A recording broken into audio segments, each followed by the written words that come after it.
In the span of a month, we had a bunch of dudes scoring 60. We had Joel Embiid score 70, Karl Towns score 62, Luka Doncic score 73, Devin Booker and Steph Curry both crossed the 60 I think you dropped 50 at one point, right? That was No, that was a clean 45. It was just a clean 45. Yeah. All right. Yeah. You stay humble. Yeah. Yes. Okay. Try. It's a clean 4-5, right?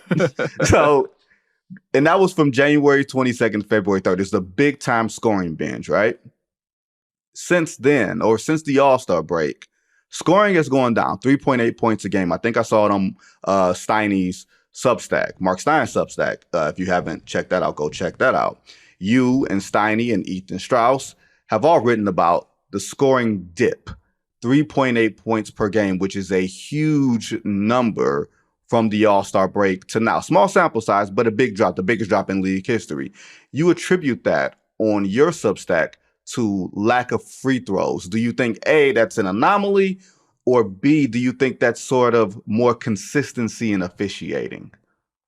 Yeah, so from talking around the league, it's officiating. The coaches, the players, the referee experts that I talk to are noticing a definite change in the way that shooting fouls are adjudicated in the league. Anecdotally, that's what they say, is the 50-50 calls that used to go a defensive foul are now either a no call or it's an offensive foul. So one coach said they got rid of the bullshit in the league. And that is what I think a lot of people in the league feel like the first couple months of the season, the defenses didn't have a chance. Yeah. And so this is a market correction. In Stein's report, he went to the league and asked them, hey, is there anything to this? The officiating angle. Did you guys, I don't know exactly specifically what he asked the league. Right. But the league addressed it and said, there's no directive from us to the officials to change the way that they officiate. Now, I get it. It's kind of what they have to say because without a point of emphasis memo out to the league, right. We haven't heard of any changes like that. So for them, it might be a soft indication. The kind of film or the clips that they show the officials on a nightly report, it might not be like, hey, we need to like slow down on these calls. It might be a little bit softer, but the numbers bear out that shooting fouls are way down. And when I wrote on my Substack, like the NBA scoring is crashing, it's because it is like falling like a waterfall, the shooting fouls per minute in the NBA. So you can go about it two ways. A, this is just a statistical anomaly, which is what Mark Stein said the league is asserting, is that this is just random noise. I don't think it is. I don't think the teams think it is. And I think it has big impacts on the teams that play physical. If physicality is back, Vinny, there are certain teams that like to play physical and will rough you up and play jail yard basketball in the playoffs. That is, I think, a big talking point is which teams does this benefit. But the Knicks, have you seen the Knicks scoring recently? They have turned the clock back to 1994. Man, it is crazy out here because we got the Knicks holding opponents in 3 straight games to under 80 points. That's the first time since 2012 that's happened, that a team has held an opponent under 80 points in 3 straight games. So we're dialing back the clock, not to like 3 years ago, but I mean, we haven't seen it in over a decade, this kind of low scoring. And last night, I checked this in Vegas, the unders were cashing 6 out of the 7 games. The reason why I wrote that article 2 weeks ago about the NBA scoring crashing, Vinny, is because I noticed from my guy Ben Fox, who has a Substack as well, he's been covering NBA betting or sports betting for the last decade at ESPN and elsewhere. And he noticed that since the All-Star break, unders were cashing at 70+%. Usually that's 50%. But Vegas was slow to this. That's how I know something's up. When Vegas is slow to a market trend, that's when I'm like, man, something unusual is happening. And last thing, usually the NBA scoring increases in the second half of the year after the All-Star break. This is a total anomaly from that. I was going to ask, and that answers the question. I was going to ask, could this possibly be a matter of tired teams maybe not playing as, pushing it as much, as far as offensively, not necessarily conserving their bodies, but just, some level of correction, even in coaching. Because a guy like you just mentioned, the Knicks, Tom Thibodeau, who has long been thought of as one of the premier defensive coaches in the league, I wonder how much that plays into all of this. Yeah. Yeah, so it's a great question. The idea is if there is fatigue, that usually shows up on the defensive end. Okay. So the reason why I think we see a lot of scoring uptick in the second half of the year, typically in the NBA season, Kevin Pelton's talked about this too, is this trend usually goes up. Offensive rating, teams get more efficient at the end of the season. I think a lot of it has to do with defenses either checked out or new players, G League players coming up. They're getting a look at their younger players for next season. Teams go from, hey, we're going to chase the playoffs to, hey, let's look at what we got for next year. Maybe get a preview of our summer league team. And so when you have that lack of NBA talent, or at least starter level talent, it usually shows up defensively. Is that it's just harder to defend when you got new guys who never played with each other in a new system that they don't know, and the coach is trying to scramble. Like, who's this guy? So I think when we see this scoring dip, what the alarm bells are going off in my head is this isn't normal. We don't usually see this. And the individual point totals, as Mark Stein pointed out, way down. And as Ethan reported, like, players and coaches, GM types, they are all saying from his perspective and what I'm hearing too, something's up and something changed. And whether that's part of the negotiating deal with the TV deal, whether that's aesthetically they're hearing from fans, we don't like 140 to 146, or they feel like it's too easy to score 70 or 60. Like 50 is the new 20. Yeah. Maybe they didn't like that, and maybe they're trying to recalibrate the system.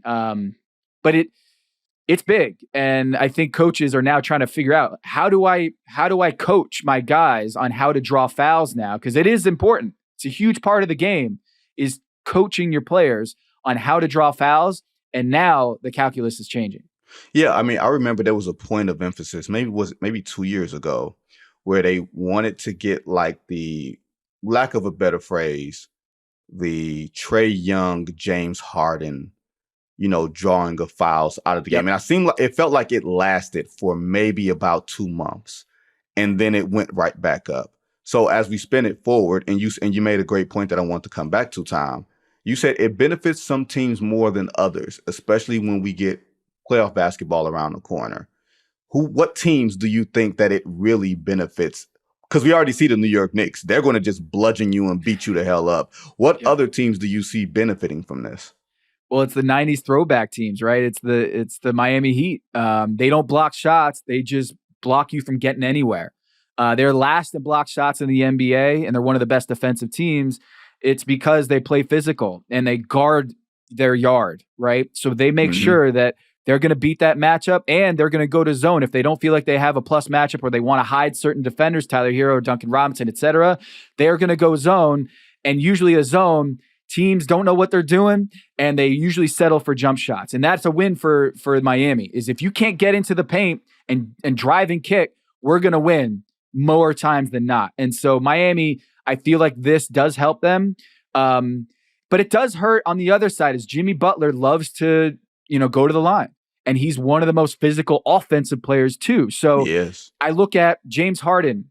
This is going to hurt James Harden, because the rap on him is, you can get your 11 free throws a game in the regular season, but come playoff time, when the referees tend to swallow their whistle and make sure there's more physicality allowed, James Harden tends to flame out. Same with Joel Embiid. This does not help those players who rely on getting 10 free throw trips a game to get their 30. So I think Shai Gilgeous-Alexander, he's been actually getting to the line quite a bit here as we're seeing that crash. He's still doing it. He grabbed 30 last night, and it was kind of cheap how he did it. But I would say Shai Gilgeous-Alexander, that's another name that I'm wondering, does he become less potent? Does he become less of a as we call a heliocentric force, where everything revolves around him, if he's not getting those foul calls when he goes with that pump fake and everyone jumps? So we'll see, but keep in mind the players who love to get to the free throw line. I think that's going to be important. And also defensively, the teams that love to play physical are even going to get better here in the playoffs. like a time I had talked to Joe Dumars maybe like a month and a half ago, and he was just talking about it going to the first Denver-Boston game. That was like a 92-90 game. That was one of those games where Jason Tatum missed a jumper to send the game into overtime. Pick a game, because that's seemingly whatever Boston has a close game. Jason Tatum misses some type of shot to send the game into overtime or to give him a win. That seems to be the book on him. But I get the feeling that the competition committee is going to look at something this offseason to maybe bring the sliders down just a little bit. Now, if you're saying that this is an extreme anomaly, do you think this is a sample size the competition committee will look at and say, okay, we've fixed it with whatever our points of emphasis were, with whatever market corrections that were made in the last 30% of this season? Or do you think they're going to go full wholesale? We're going to take a look at everything from a competition committee standpoint, regardless of what happens right now? Great question. I think it's kind of a soft launch here. I've noticed defensive 3 seconds numbers are down. They're not calling defensive 3 seconds as much these days. And teams are utilizing the illegal defense. They're in the paint, right? They're 2.9ing, and then they're also 3.9ing, right? So I think when you look at that fact that defensive 3 seconds numbers are down this month and since the All-Star break, and that shooting fouls are down, it suggests to me that you're seeing a lot of teams that are camping out in the paint and making sure that, they are physical and they're not going to have to deal with an easy or a cheap foul call. And teams are leveraging that. So I think it's a really good sample size for the competition committee to see what this kind of NBA looks like. If we do, as you said, put the sliders down, dial it back a little bit. I will also point out, no one wants to watch free throws. Like free throws are when you kind of tune out, you're looking at your phone. Also, it extends the broadcast, right? So when you have a free throw decline, you're also seeing a decline in the length of the games, which is a plus. I think if you're going to a TV partner and saying, hey, we can go from 2 hours and 15 minutes down to like 2:05, that's a win. Because if you can get that closer to that 2-hour window, I think the networks like that. And I would say when you're dealing with the scoring totals, like you said, I think Joe Dumars, or might have been Adam Silver, had said, I think it was Joe actually, I don't care about the score or how many points are being scored. I just want a good game. Right. If you have 150 points or scoring at a high rate, the higher the scoring rate, the more chance they're blowouts.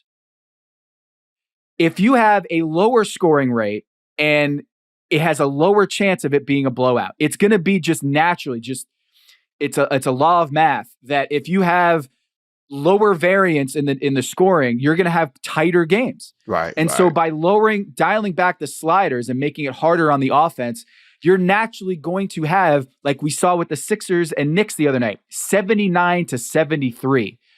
But if you extend that game a little bit longer, a pace goes higher, you're going to see that 6-point lead, widen a little bit as we keep going. So by dialing back the sliders, you might actually be making more competitive games. And I think that's what they want, is more competitive games. And the more scoring there is, the more variance there is, the more 3-point shooting there is, the more likelihood we're going to see a game get out of hand by the third quarter.